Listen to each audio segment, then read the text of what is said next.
Good morning, my name is Kauai Fitt and I'm a realtor here in Anchorage, Alaska. Today we are talking about Zillow, Trulia, any of the real estate websites that you can go to and start researching and looking into different listings as the public. These websites, there are a few things you need to know about them, and the biggest thing about them is that please don't think that everything you read on them is 100% accurate. They are not a database.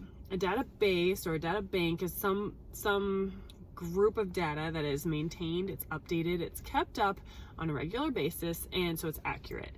And these websites are not that.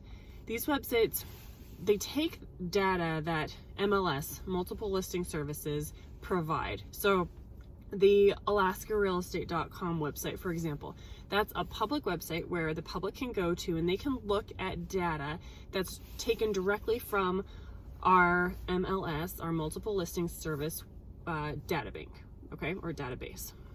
So alaskarealestate.com is perfect if you want real accurate data for listings. If you go to Zillow, Zillow takes information from from whatever MLS will give to them, or they'll take it from alaskarealestate.com, but they take all this data and it's not necessarily put into the right spots into their websites.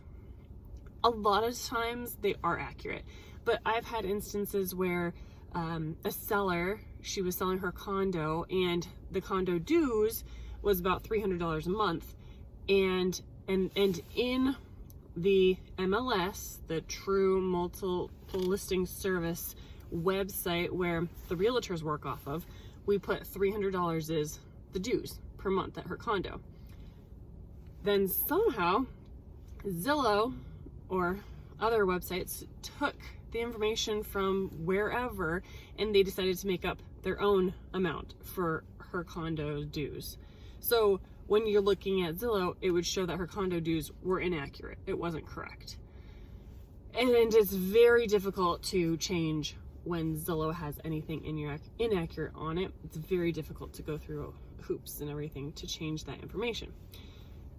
Second example is I've had a client who was looking on Zillow and they loved a specific piece of land with the property or with a house on it. And so they said, hey, we want to go see this. And I saw the screenshot of their Zillow listing. And so then I took the MLS number and I put it into the realtor MLS website and database, and things didn't start to add up correctly. So when I took that MLS listing, that number, I saw one house, but then the picture that they sent me from Zillow was a different house. And so I called the listing and from the MLS, from the Real Realtor website, I called the listing and kind of started digging into it, and the two properties were not the same property at all, but they had the same address. So Zillow had somehow taken the address for the listing property, but then did not have the correct photos. It wasn't the correct house at all. So those are a couple examples as the inaccuracy of third-party websites like that. So the takeaway for this is that it's a great idea to not go off just what Zillow says, or not be basing any of your assumptions on Zillow or Trulia or whatever.